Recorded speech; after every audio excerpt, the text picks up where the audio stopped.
आज हम एक बेहद दिलचस्प और महत्वपूर्ण विषय पर चर्चा करने जा रहे हैं, भारत के एयरपोर्ट्स और गुजरात के बढ़ते एयरपोर्ट इंफ्रास्ट्रक्चर के बारे में। क्या आपने कभी सोचा है कि दुनिया का 5वां सबसे बड़ा एयरलाइन बाजार होने के बावजूद भारत के पास एयरपोर्ट्स की संख्या इतनी कम क्यों है? आज हम यही सवाल उठाएंगे, साथ ही देखेंगे कि गुजरात कैसे इस स्थिति को बदलने जा रहा है। तो चलिए शुरुआत करते हैं इस कहानी के सबसे पहले और सबसे अहम सवाल से। गुजरात क्यों और कैसे इतने सारे एयरपोर्ट्स बना रहा है जबकि वहां पहले से ही एयरपोर्ट्स की कमी नहीं है? इसका जवाब केवल गुजरात के विकास में नहीं बल्कि पूरे भारत के भविष्य की तस्वीर में छिपा हुआ है। तो आइए इसे एक बड़े दृष्टिकोण से समझते हैं।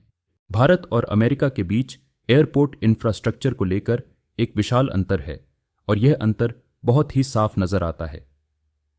अमेरिका के पास आज के समय में लगभग 19,600 एयरपोर्ट्स हैं। क्या आपको यह आंकड़ा चौंका देता है? सोचिए, सिर्फ 34 करोड़ की आबादी वाले देश में इतनी एयरलाइंस, इसका मतलब यह है कि वहां की जनता हवाई यात्रा पर बेहद निर्भर है। एयरपोर्ट्स की इतनी बड़ी संख्या हमें यह भी बताती है कि वहां लोग अपनी यात्रा के लिए फ्लाइट्स को प्राथमिकता देते हैं। अब अगर हम भारत की बात करें तो यहां यह आंकड़ा बहुत कम है, लेकिन एक दिलचस्प बात है, पिछले कुछ सालों में भारत ने इस अंतर को भरने की दिशा में तेजी से कदम बढ़ाए हैं। आज़ादी के बाद से लेकर 2014 तक, यानी लगभग 70 सालों में भारत में सिर्फ 74 एयरपोर्ट्स बने थे, लेकिन पिछले एक दशक में यह संख्या दोगुनी होकर 170 से ऊपर पहुंच गई है। यह सच में एक शानदार गति है और इसका सबसे बड़ा श्रेय गुजरात जैसे राज्यों को जाता है जो इस रफ्तार को और तेज करने में मदद कर रहे हैं। अब आते हैं हम गुजरात पर, जो इस पूरे एयरपोर्ट इंफ्रास्ट्रक्चर के विकास में एक नेता की भूमिका निभा रहा है। गुजरात पहले से ही 19 एयरपोर्ट्स के साथ तैयार है, जिनमें अहमदाबाद और सूरत जैसे बड़े और अंतर्राष्ट्रीय एयरपोर्ट्स शामिल हैं। लेकिन गुजरात का प्लान इससे कहीं ज्यादा बड़ा है। दरअसल गुजरात सरकार ने 2 नए ग्रीनफील्ड एयरपोर्ट्स बनाने का फैसला किया है। ग्रीनफील्ड का मतलब होता है बिल्कुल नए और पहले से तैयार नहीं किए गए एयरपोर्ट, जो बिल्कुल नए जमीन पर बनाए जाएंगे। ये 2 नए एयरपोर्ट कहां बन रहे हैं? एक है दाहोद और दूसरा है द्वारका। दोनों ही स्थानों का चुनाव बहुत सोच समझकर किया गया है और इनका उद्देश्य गुजरात के आर्थिक और सांस्कृतिक विकास को एक नई दिशा देना है। दाहोद एयरपोर्ट के बारे में बात करें तो यह पूर्वी गुजरात के लिए एक गेम चेंजर साबित हो सकता है।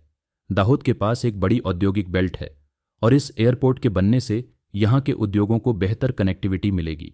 इसके जरिए लोगों को यात्रा करने के लिए इंदौर या अहमदाबाद जैसे बड़े शहरों पर निर्भर नहीं रहना पड़ेगा। इससे उनका समय बचेगा और यात्रा का खर्च भी घटेगा। यह एयरपोर्ट न सिर्फ गुजरात बल्कि पूरे पश्चिमी भारत के लिए एक अहम टर्निंग पॉइंट साबित हो सकता है। वहीं द्वारका एयरपोर्ट के निर्माण का उद्देश्य कुछ अलग है।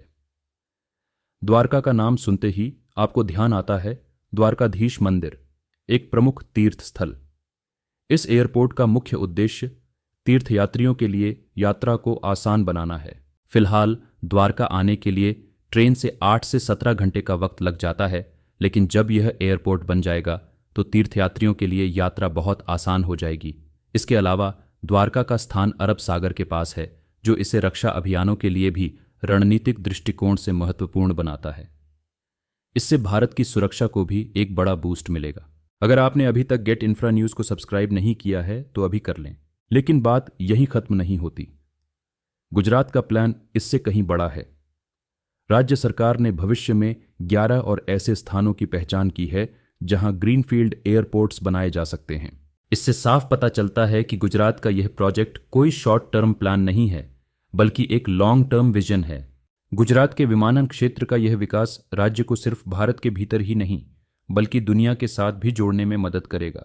साथ ही धुलेरा में एक अंतर्राष्ट्रीय एयरपोर्ट का निर्माण भी हो रहा है, जो 2026 तक चालू होने की संभावना है।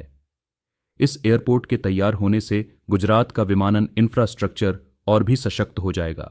अब इस सब को देखने के बाद हमें एक बहुत बड़ा सवाल पूछना चाहिए, क्या भारत को अपने भविष्य के लिए इतने एयरपोर्ट्स की ज़रूरत है? अगर हमें एक डेवलप्ड इंडिया बनाना है तो इसके लिए और कितने एयरपोर्ट्स की आवश्यकता होगी? ये सवाल है जिस पर हमें गंभीरता से सोचना होगा, क्योंकि ऐसे लगता है कि भारत का भविष्य अब आसमान में लिखा जा रहा है।